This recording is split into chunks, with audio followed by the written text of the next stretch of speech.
আসসালামু আলাইকুম প্রিয় দর্শক ও শিক্ষার্থী বন্ধুগণ, আজকে আরএস খতিয়ান সম্পর্কে বলবো। এস এর পরে বাংলাদেশে এস এর রেকর্ডের প্রায় 50 বছর পর আরএস খতিয়ান হয়।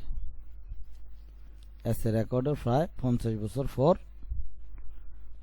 আরএস খতিয়ান হয়। এটাকে সঠিক জরিপ বলে ধরা হয়। অর্থাৎ প্রথমে ছিল আপনার হিজার নামে যে সম্পত্তিটা, সেটা পরবর্তীতে এসেছিল আপনার দাদার নামে। আপনার দাদার নামের পরে সম্পত্তিটা এসেছিল আপনার আব্বার নামে। তো আরএস খতিয়ান যেটা, সেটা হচ্ছে মূলত আপনার আব্বার নামে যে খতিয়ানটা, ওটাকে আমরা সাপোর্ট ধরে নিলাম যে আমার হিজার নামে যেটা ছিল সেটা হলো সিএস, আমার হিজার নামে যেটা ছিল সেটা হচ্ছে সিএস খতিয়ান। আর যেটা আমার দাদার নামে ছিল সেটা হচ্ছে এস এ খতিয়ান, আর যেটা আমার আব্বার নামে হয়েছে সেটা হচ্ছে আরএস খতিয়ান। ঠিক আছে, আজকে আমরা আরএস খতিয়ান সম্পর্কে খুব শর্টলি দ্রুত আমি আপনাদেরকে দেখিয়ে দিব কিভাবে আরএস খতিয়ান বাইর করা যায়। আরএস খতিয়ান বাইর করা খুব ইজি। আমি একটা বা দুইটা দেখিয়ে আপনাদেরকে ইনশাআল্লাহ আশা করি দেখালে আপনারা বুঝতে পারবেন ইনশাআল্লাহ। তো দেখা যাক, আমরা আজকে আরএস খতিয়ান সম্পর্কে স্ক্রিন রেকর্ডের মাধ্যমে আপনাদেরকে গুগল থেকে দেখাবো কিভাবে আরএস খতিয়ান করা যায়। আমরা প্রথমে দেখিয়েছিলাম সিএস খতিয়ান কিভাবে বের করা যায়। বাবা দাদার কোনো কাগজপত্র ছাড়া আমরা যে জিনিসটা নাম দিয়ে সার্চ করে খতিয়ান বের করেছি, দুটো খতিয়ান আমরা বের করা শিখেছি। একটা হলো সিএস পার্ট 1-এ, পার্ট 2-তে, আর পার্ট 3-তে আমরা শিখেছি এস এ খতিয়ান কিভাবে অনলাইনে বের করা যায়। আজকে আমরা শিখবো হলো আরএস খতিয়ান কিভাবে অনলাইনে বের করা যায়। আরএস খতিয়ান সম্পর্কে আমি আগে বলেছি, সিএস খতিয়ান হয়েছে আমার হিজার নামে, হিজার নামের পরে হচ্ছে আমার এস এ খতিয়ান আমার আব্বার দাদার নামে, অর্থাৎ দাদার আব্বার নামে হচ্ছে সিএস, আর এস এ হচ্ছে দাদার নামে, আর এস হচ্ছে আব্বার নামে। সুতরাং আমরা তিনটা অপশন গিয়ে আজকে শিখবো ইনশাআল্লাহ। স্ক্রিন রেকর্ডের মাধ্যমে আমি আপনাদেরকে দেখাবো কিভাবে আরএস খতিয়ান বের করা যায় কোনো কাগজপত্র ছাড়া, অনলি ফর আপনারা নাম দিয়ে, আপনার আব্বার নাম এবং আপনার দাদার নাম দিয়ে আপনারা চার্জ করলেই পেয়ে যাবেন। মৌজা আপনাদের থানা, ডিস্ট্রিক্ট ওয়ারি আমি যেভাবে দেখাবো ওইভাবে দেখলে আপনারা ইনশাআল্লাহ শিখতে পারবেন। তো সকলকে ধন্যবাদ। ইনশাআল্লাহ আমরা স্ক্রিন রেকর্ডে চলে যাই। সুপ্রিয় শিক্ষার্থী বন্ধুগণ, আজকে আমরা ইনশাআল্লাহ আরএস খতিয়ান সম্পর্কে জানবো। আরএস খতিয়ানের জন্য আমরা আজকে আর দেরি না করে ইনশাআল্লাহ স্ক্রিন রেকর্ডে চলে যাই। তাহলে আমরা প্রথমে আরএস খতিয়ান দেখব। আরএস খতিয়ানটা কিভাবে কোনো কাগজপত্র ছাড়া শুধু নাম দিয়ে কিভাবে আরএস খতিয়ান বের করা যায়, আমরা আজকে সেটা দেখব। তো আমরা এর জন্য চলে যাব প্রথমে ক্রোম ব্রাউজারে। ক্রোম ব্রাউজারে যাওয়ার পর আমরা এখানে লিখব landgov.bd। লেখার পর আপনার এখানে ভূমি মন্ত্রণালয় আসলে আপনার ভূমি মন্ত্রণালয় ক্লিক করবেন। ক্লিক করার পর আপনি চলে যাবেন এখানে এই নাম জারি ভূমি উন্নয়ন করে স্মার্ট ভূমি রেকর্ড ম্যাপ, আপনি চলে যাবেন স্মার্ট ভূমি রেকর্ড ম্যাপে। এখানে যাওয়ার পর এখানে সার্ভে খতিয়ান আছে, ঠিক আছে, সার্ভে খতিয়ান। তো আমরা সার্ভে খতিয়ান এখানে যেহেতু এখানে মেনশন করা আছে, এটা হলো নামজারি খতিয়ান। যদি আমরা নামজারি বের করতে চাই নামজারি এখানে পাওয়া যাবে, আর যদি সার্ভে খতিয়ান বের করতে চাই তাহলে সার্ভে খতিয়ান বের করা যাবে। তো ইনশাআল্লাহ আমরা আজকে দেখবো সার্ভে খতিয়ানটা। সার্ভে খতিয়ান তাহলে আমি দেখবো হলো আজকে আমাদের ডিস্ট্রিক্ট, ধরুন আপনার ডিস্ট্রিক্ট বা আমার ডিস্ট্রিক্ট, জাস্ট একটা ডিস্ট্রিক্ট দিয়ে আমি আপনাদেরকে দেখিয়ে দিচ্ছি। আমার ডিস্ট্রিক্ট হচ্ছে চট্টগ্রাম বিভাগ, আমার জেলা হচ্ছে ফেনী, উপজেলা হচ্ছে সোনাগাজী। খতিয়ান আমি আজকে চেক করব হচ্ছে আরএস, অনুসন্ধান করব আমরা মৌজা। আমাদের মৌজা যেটা আমি যে মৌজা দিয়ে চেক করব সেটা হচ্ছে আপনার 14 নং, অর্থাৎ 14 নং সরমজলিশপুর মৌজা দিয়ে চেক করবো। এবার আপনার যেটা হয় আপনি সেটা দিয়ে চেক করবেন। আমি 14 নম্বর সরমজলিশপুরে চলে গেলাম। যাওয়ার পর যতগুলো আরএস খতিয়ান হয়েছে খতিয়ানের তালিকা এখানে আছে, 1, 2 থেকে পর্যন্ত যতগুলো খতিয়ান হয়েছে সবগুলো আরএস খতিয়ান এই খতিয়ানের ভিতরে আছে। তো আমি যে একটা লোককে মেনশন করি, যেমন আমি একটা লোকের খতিয়ান আমি খুঁজবো, একটা লোকের খতিয়ান খুঁজবো, ও ধরুন ও লোকের নাম হচ্ছে এ টু জেড। ধরুন আমি একটা লোকের খতিয়ান খুঁজছি, ওনার নাম হচ্ছে অজিউল্লাহ, ওনার ফিতে হচ্ছে আলী আকবর, ডান। মালিক অজিউল্লাহ, ফিতা আলী আকবর, আমি ওনার খতিয়ান খুঁজছি।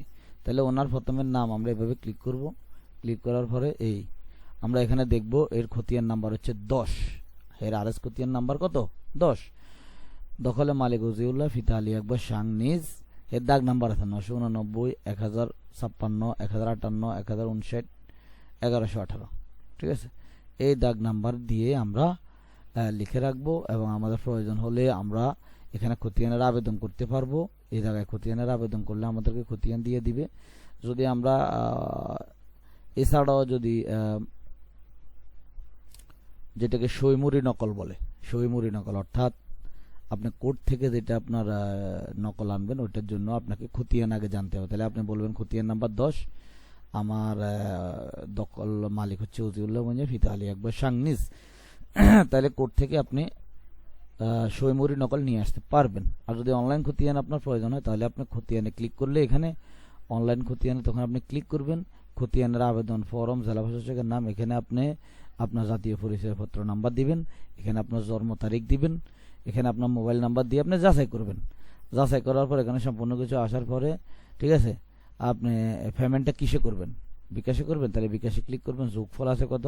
যেমন 10 10 দিয়ে 12, আপনি এখানে 12 লিখলেন। ঠিক আছে, 12 লেখার পরবর্তী ধাপে ফি পরিশোধ করবেন। ফি পরিশোধ করলে আপনাকে অনলাইন খতিয়ান দিয়ে দিবে। আর যদি আপনি বলেন যে আমার অনলাইন খতিয়ান প্রয়োজন নাই, আমি যেহেতু আমার রেজিস্ট্রি আছে, আমি হয়তো জায়গাটা রেজিস্ট্রি করব, অনেকে আছে চেক করার জন্য, আবার অনেকে আছে আপনি যদি শুধুমাত্র দেখার জন্য হয়, তাহলে অনলাইন খতিয়ান নিলে চলবে। ওটা 100 টাকা পেমেন্ট করলে দিয়ে দিবে। এখানে এই জায়গায় 100 টাকা পেমেন্ট করলে আপনাকে দিয়ে দিবে। আর যদি আপনার জমিনের রেজিস্ট্রি প্রয়োজন হয়, তাহলে রেজিস্ট্রি প্রয়োজন হলে আপনি এখানে আবেদন করে দিয়ে যেটা পাবেন অনলাইন খতিয়ান, ওইটা দিয়ে জমিন রেজিস্ট্রি হবে না। তাহলে আপনাকে কি করতে হবে? আপনাকে সইমুরি নকল উঠাতে হবে কোর্ট থেকে। তখন আপনি খতিয়ান নাম্বার বলে দিবেন, হেরে খতিয়ান নাম্বার 10, খতিয়ান নাম্বার 10, আমার উপজেলা হচ্ছে আমার সোনাগাজী, ঠিক আছে, আমার মৌজা সরমদিলিশপুর, জেএল 14। এভাবে আপনার যে ডিস্ট্রিক্ট, আপনি ওই ডিস্ট্রিক্টের কথা বলে দিবেন। বললে হেরে যখন আপনার কোর্টে কোনো উকিলকে আপনার নাম লিখে দিবেন, তখন সে আপনাকে সইমুরি নকল দিবে। ওইটা দিয়ে আপনি জায়গা জমিন রেজিস্ট্রি করতে পারবেন। আর যদি আপনার জায়গা জমিন রেজিস্ট্রি ছাড়া শুধুমাত্র আপনার দাদা হিজার বা আপনার আব্বার নামে সম্পত্তিটা আপনি দেখতে চান, তাহলে আপনি দেখার জন্য সেটা 100 টাকা দিয়ে আপনি ফি পরিশোধ করে আপনি খতিয়ান দেখতে পারেন। এ হচ্ছে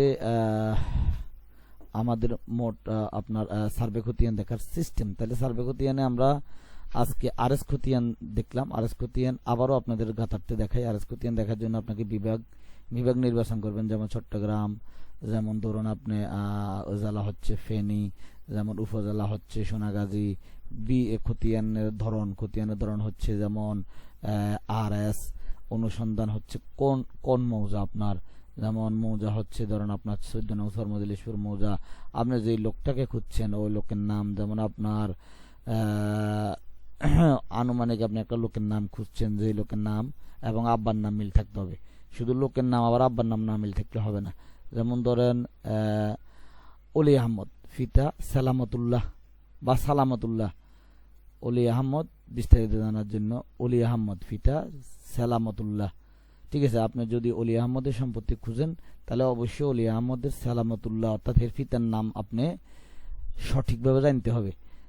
না হলে অলি আহমদ নামে অনেকগুলো লোক আছে, তাহলে আপনি যদি ফিতার নাম যদি সঠিকভাবে না জানেন, তাহলে আপনি ওই যে কোনো অলি আহমদের আপনি অনলাইন খতিয়ান বাইর করলে তো হবে না। এই জন্য আপনাকে অলি আহমদের ফিতার নাম সালামতুল্লাহ সহ আপনাকে জানতে হবে, তাহলে আপনি দাগ সহ মিলাইতে পারবেন।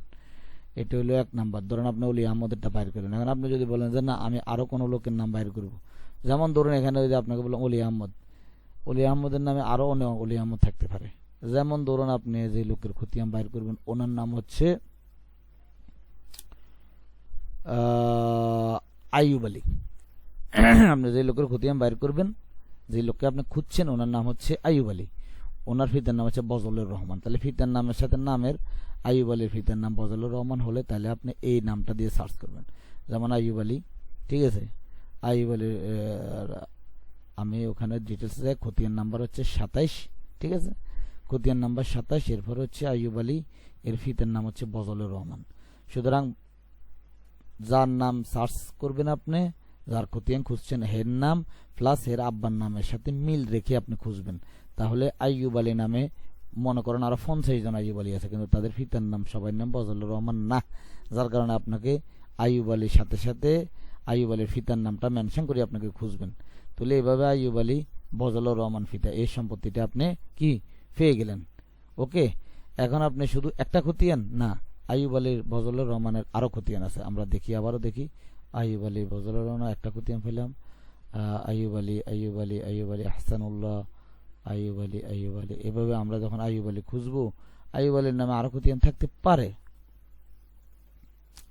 তো আপনি এভাবে খুঁজে বের করবেন আইয়ুব আলীর নামে আর কোনো খতিয়ান আছে কিনা। এখানে 900 খতিয়ান আছে, আপনি এভাবে 800-900 খতিয়ান থেকে আইয়ুব আলীর খতিয়ানটা আপনি বাইর করবেন। আইয়ুব আলী ফিতা নাম যদি সঠিক থাকে তাহলে আপনি ওভাবে ওর খতিয়ান যদি ওর নামে দুটো হয়ে থাকে, যেমন দেখা গেছে অনেকের নদীর এফারে একটা খতিয়ান হয়েছে, আবার নদীর ওই ফারে একটা খতিয়ান হয়েছে, যার কারণে এর নামে দুইটা খতিয়ান থাকতে পারে।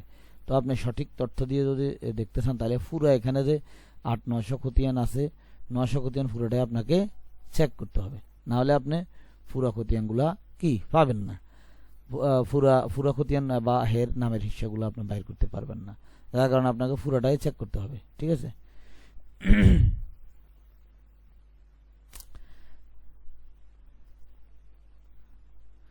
একই লোকের নামে 2টা বা 3টা খতিয়ান হয়, 4টা খতিয়ানও হয়, অনেক সময় মৌজা বেদে। যেমন আপনি এর নাম হচ্ছে, আমরা মৌজা দেখছি মজলিশপুর মৌজা, ওই লোকের দেখা গেছে আবার আমাদের মজলিশপুর মৌজার সাথে আছে কত কোন মৌজা, ধরেন সাপোর্ট আমাদের চরলক্ষ্মীগঞ্জ মৌজা, তাহলে আমাদের মজলিশপুর মৌজার যে লোক আছে এরা কিন্তু চরলক্ষ্মীগঞ্জ মৌজারও সম্পত্তি কিনছে, যার কারণে আপনাকে কি করতে হবে, মাঝে মাঝে একই লোকের নামে এভাবে চরলক্ষ্মীগঞ্জ মৌজা লেখি, তাহলে এখানেও আপনি ওই লোকের নামে আপনি চেক করবেন, তাহলে পাশাপাশি মৌজার সম্পত্তি সে কিনতে পারে। যদি আপনার মৌজার সাথে আপনার মজলিশপুর মৌজার সাথে লক্ষ্মীগঞ্জ মৌজা যেহেতু বর্ডার পড়ে গেছে, তাহলে আমাদের বাপ দাদা হিজারা কেনার সময় লক্ষ্মীগঞ্জ মৌজারও জিনিস কিনছে, জায়গা কিনছে, মজলিশপুর মৌজারও জায়গা কিনছে, যার কারণে আমরা দোনো মৌজার সম্পত্তি ইনশাল্লাহ আমরা ট্রাই করব পুরা দামে বাইর করার জন্য, পুরাটা বাইর করার জন্য, না হলে আমাদের পুরা সম্পত্তির হিসাব বের করা যাবে না। হয়তো আপনার দাদা অথবা আপনার হিজা এরা দেখা গেছে পাশাপাশি মৌজার সম্পত্তি কিনছে, তো এখন আপনার পাশাপাশি মৌজার জন্য আপনাকে পাশাপাশি মৌজাই আপনাকে চেক করতে হবে। তাহলে 2টা মৌজা, পাশাপাশির মৌজা, আপনার মৌজা আর আপনার পাশাপাশির মৌজা চেক করলে আপনার পুরো সম্পত্তির হিসাব পেয়ে যাবেন। আশা করি দর্শক এবং আমার প্রিয় শিক্ষার্থী বন্ধুগণ যারা খতিয়ান নিয়ে সবসময় ঘাটাঘাটি করেন, আমার এই ভিডিও দেখে আপনারা অনেকগুলো তথ্য পেয়েছেন কিভাবে একজনের সম্পত্তি বাইর করা যায়, এবং একজনের নামে একাধিক খতিয়ান হতে পারে, এবং সেটা আপনার মৌজার সাথে যে মৌজা আছে বর্ডার, ওই মৌজাতেও কিছু সম্পত্তি থাকতে পারে। সুতরাং আপনি 2টা মৌজায় ইনশাল্লাহ চেক করবেন, তাহলে আশা করি আপনি আপনার যে কাঙ্ক্ষিত চাওয়া যে সম্পত্তি বাইর করার যে আপনার টার্গেট, সেই টার্গেট ইনশাল্লাহ পুরো হবে। তো আপনাদের সকলকে ধন্যবাদ, আমি আপনাদেরকে আজকে দেখাতে পেরেছি কিভাবে আরএস খতিয়ান বের করা যায়, এবং যদি 2টা মৌজা থাকে, এক মৌজা না 2টা মৌজা পাশাপাশি থাকে, তাহলে দুটো মৌজা আপনি চেক করে দেখবেন, দুটো মৌজা চেক করলে আপনি সঠিক তথ্যগুলো পেয়ে যাবেন ইনশাআল্লাহ। আশা করি আপনাদের আমার এই ভিডিও আপনাদের কাজে লাগবে, এবং আপনারা আশা করি ইনশাআল্লাহ আপনাদের বাপ দাদার সম্পত্তিগুলা খুব সহজে বের করতে পারবেন। আমি প্রথমে আপনাদেরকে যে একটা তথ্য দিয়েছিলাম সেটা হচ্ছে সিএস খতিয়ান সম্পর্কে, পরে একটা তথ্য দিয়েছি এসএ খতিয়ান সম্পর্কে। আজকের আমার ভিডিও নাম্বার 4 পার্ট 4-এ আপনারা দেখবেন হলো আরএস খতিয়ান কিভাবে আমি মেনশন করে আপনাদেরকে দেখালাম। ঠিক আছে, যেমন ধরুন আমরা আপনাদের গাতারতে বলি আরএস খতিয়ান আমরা লক্ষ্মীগঞ্জ মুজাদ অজিউল্লাহ ফিতা রমজান আলী, তাহলে একই ব্যক্তির নামে 2টা খতিয়ান হয়েছে। আপনি দেখেন এই যে খতিয়ান নাম্বার 20 আরএস খতিয়ান নাম্বার কত, খতিয়ান নাম্বার হচ্ছে 20, ফিতা হচ্ছে অজিউল্লাহ, ধরুন আপনার আব্বার নাম হচ্ছে অজিউল্লাহ, আপনার আব্বার নাম অর্থাৎ আপনার দাদার নাম হচ্ছে রমজান আলী, তো ওনার নামে 20 নাম্বার একটা খতিয়ান হয়েছে, দাগ হচ্ছে এগুলা 20, তাই না, একটা খতিয়ান হচ্ছে 20। এবার দেখুন ওনার নামে আরো খতিয়ান আছে, এই যে দেখুন অজিউল্লাহ ফিতা রমজান আলী, আপনাদের শিক্ষার জন্য বলছি, খতিয়ান নাম্বার কত? এই যে দেখেন খতিয়ান নাম্বার কত, 21। ওজিউল্লাহ ফিতা রমজান আলী। একই ব্যক্তির নামে দুইটা খতিয়ান, আরো খতিয়ান থাকতে পারে, আপনি দেখেন দুইটা দেখাইছি, ওজিউল্লাহ রমজান আলী। দেখুন একই ব্যক্তির নামে ওজিউল্লাহ রমজান আলী, হ্যাঁ 22, খতিয়ান নাম্বার 22, তিনটা খতিয়ান পেলাম আমরা, ঠিক আছে। আরো খতিয়ানের নামে থাকতে পারে, এভাবে আপনি কি করবেন, সব খতিয়ান চেক করে থাকবেন। এই যে দেখেন 23 নাম্বার খতিয়ান ওজিউল্লাহ, এই যে একটা দাগ ওজিউল্লাহ ফিতা রমজান আলী, হ্যাঁ ওনার নামে 23 নাম্বার খতিয়ান, খতিয়ান নাম্বার 23। তাহলে আমরা কয়টা খতিয়ান, এট এ টাইম 60টা খতিয়ান পেয়ে গেলাম। তো একই ব্যক্তির নামে এরকম আপনি আরো অনেকগুলো খতিয়ান থাকতে পারে, ঠিক আছে। এখানে ওজিউল্লাহ মোহাম্মদ আরেকটা লোক, কিন্তু ফিতা রমজান আলী, ফিতা রমজান আলী, ফিতা রমজান আলী, ফিতা রমজান আলী, ফিতা রমজান আলী, 60টা খতিয়ান, 5টা খতিয়ান আমরা একসাথে পেয়েছি, 5টা 6টা। ওজিউল্লাহ রমজান আলী, ওজিউল্লাহ রমজান আলী, ওজিউল্লাহ রমজান আলী, ওজিউল্লাহ ফিতা রমজান আলী, ওজিউল্লাহ ফিতা রমজান আলী। তাহলে আমরা কয়টা পেলাম, মালিক ওজিউল্লাহ ফিতা রমজান আলী একটা, ওজিউল্লাহ ফিতা রমজান আলী দুইটা, ওজিউল্লাহ ফিতা রমজান আলী তিনটা, ওজিউল্লাহ ফিতা রমজান আলী 4টা, ওজিউল্লাহ ফিতা রমজান আলী 5টা, ওজিউল্লাহ ফিতা রমজান আলী 6টা, ওজিউল্লাহ ফিতা রমজান আলী 7টা, ওজিউল্লাহ ফিতা রমজান আলী 8টা, ওজিউল্লাহ ফিতা রমজান আলী 9টা, ওজিউল্লাহ ফিতা রমজান আলী 10টা, ওজিউল্লাহ ফিতা রমজান আলী 11টা। তাহলে দেখা গেছে একই মোজার ভিতরে আমি 11টা খতিয়ান পেয়ে গেলাম একই ব্যক্তির নামে। এখন আপনি বলতে পারেন এক খতিয়ানের ভিতরে তো সবগুলো রাখতে পারতো, তাহলে 11টা খতিয়ান কেন বানাইলো? না, এটা এই কারণে বানাইছে, ভিন্ন মুজার হইতে পারে, নদীর এফার হইতে পারে, নদীর ওইফার হতে পারে, হ্যাঁ এভাবে বিভিন্ন জায়গায় হে জায়গাগুলো কিনছিল ওই সময় বিভিন্নভাবে হের নামে হে আলাদা আলাদা খতিয়ান করাইছে, যার কারণে এর নামে 11টা পর্যন্ত খতিয়ান হয়েছে। সুতরাং আমি আপনাদেরকে বুঝাতে পেরেছি। আমার প্রিয় দর্শক, আমার প্রিয় শিক্ষার্থীরা, যারা আমার এখান থেকে আপনারা সার্ভে খতিয়ান সম্পর্কে ধারণা নিতেছেন, আরএস খতিয়ান সম্পর্কে, আজকে আমার ভিডিও নাম্বার 4-এ আমি সম্পূর্ণ আপনাদেরকে ডিটেলস দেখালাম। একদম খুব ইজি, সহজে আপনারা আরএস খতিয়ান বের করতে পারবেন। তো সকলকে ধন্যবাদ। আপনারা ইনশাল্লাহ সকলে আমার ভিডিও দেখার পর যদি আপনাদের কোনো কোশ্চেন থাকে তাহলে আমার ভিডিও ডিসক্রিপশানে আমার ইমেল নাম্বার দেওয়া আছে, আমাকে ইমেল করবেন, আমি আরো ডিটেলস আপনাদেরকে ইনশাল্লাহ সহযোগিতা করব। তো সবাইকে ধন্যবাদ জানিয়ে আজকে এখানে বিদায় নিলাম। পরবর্তী ভিডিওতে আপনাদেরকে দেখাবো মাত্র 100 টাকা দিয়ে কিভাবে আপনি আপনার খতিয়ানটা অনলাইন থেকে নেবেন। আমরা ওই ভিডিও নাম্বার 5 আমরা ইনশাআল্লাহ নেক্সট ভিডিও দিব। ওই ভিডিওতে স্ক্রিন রেকর্ডের মাধ্যমে আপনাদেরকে সম্পূর্ণ ইনশাআল্লাহ সার্ভে খতিয়ান সম্পর্কে আমরা অনেকগুলো তথ্য প্লাস কিভাবে এই খতিয়ান আপনি অনলাইন খতিয়ান উঠাবেন সেটা আমরা পরবর্তী ভিডিওতে দেখাবো, এবং আপনি ঘরে বসে কিভাবে অনলাইন খতিয়ানে পেয়ে যাবেন সেটাও আমরা খুব সহজে আপনাকে দেখিয়ে দিব। আপনি কোথাও যাওয়া লাগবে না, আপনি সবকিছু ঘরে বসে করতে পারবেন মোবাইল এবং ডেস্কটপের মাধ্যমে। তো সকলকে ধন্যবাদ জানিয়ে এখানে বিদায় নিলাম। আল্লাহ হাফেজ, সবাই ভালো থাকেন, সুস্থ থাকেন।